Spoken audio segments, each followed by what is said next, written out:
मित्रों, बहुत बहुत स्वागत है अध्यात्म ज्योतिष के आज के विशेष कार्यक्रम में। हम व्यापार मुहूर्त की बात कर रहे हैं।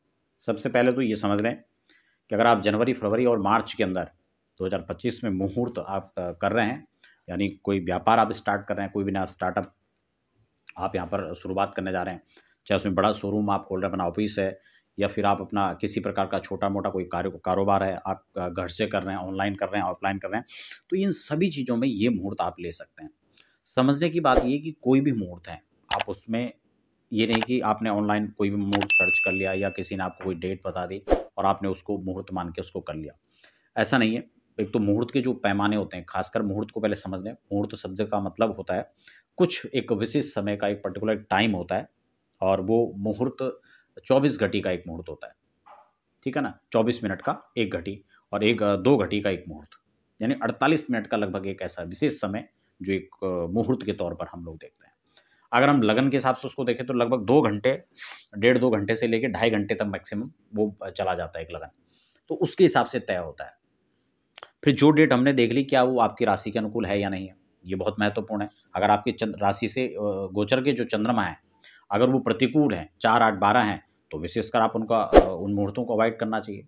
तो ऐसी कई परिस्थितियाँ होती हैं जिसमें हमें मुहूर्त चयन में सब बातों का ध्यान रखना पड़ता है, ठीक है ना?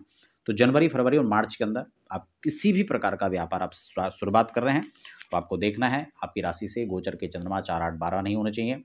आपके जो गोचर चार्ट तैयार होता है उसमें केंद्र के अंदर खासकर शुभ ग्रह हों, त्रिकोण में शुभ ग्रह हों, पापक स्थान में त्रिक स्थान में आपके पाप ग्रह हों तो ज़्यादा अच्छा है। और बाकी ये सारा कॉम्बिनेशन चेक करने के बाद आप इन मुहूर्तों को चयन कर सकते हैं, ठीक है ना? तो सबसे पहले 25 के अंदर अगर आप देखें तो 14 तारीख तक खरमास रहेगा। 15 तारीख से आपका ये खरमास समाप्त हो रहा है। तो 15 जनवरी 2025 को यहाँ पर पहला मुहूर्त जो कि एक अच्छा मुहूर्त है।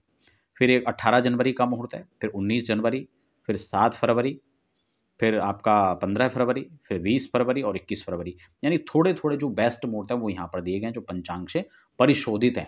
लेकिन इसका मतलब ये भी नहीं कि इसके अतिरिक्त मुहूर्त ही नहीं बनेंगे। ठीक है ना? जो मुहूर्त के उस पैमाने पर खरे उतरते हैं, आप उसके अतिरिक्त भी उन मुहूर्तों में चयन कर सकते हैं आपकी राशि के विशेष अनुकूल देख करके। अब मार्च की हम बात कर लें तो 6 मार्च और 24 मार्च 2 मुहूर्त यहाँ पर मार्च के अंदर दिए गए हैं। फिर पंचांग भी परिवर्तन हो जाता है, हमारे यहाँ नया वर्ष लग जाता है और पंचांग नए आते हैं। तो नए पंचांग में उसकी आगे की मैं जो अगले महीनों की जानकारी है वो आपको दूँगा।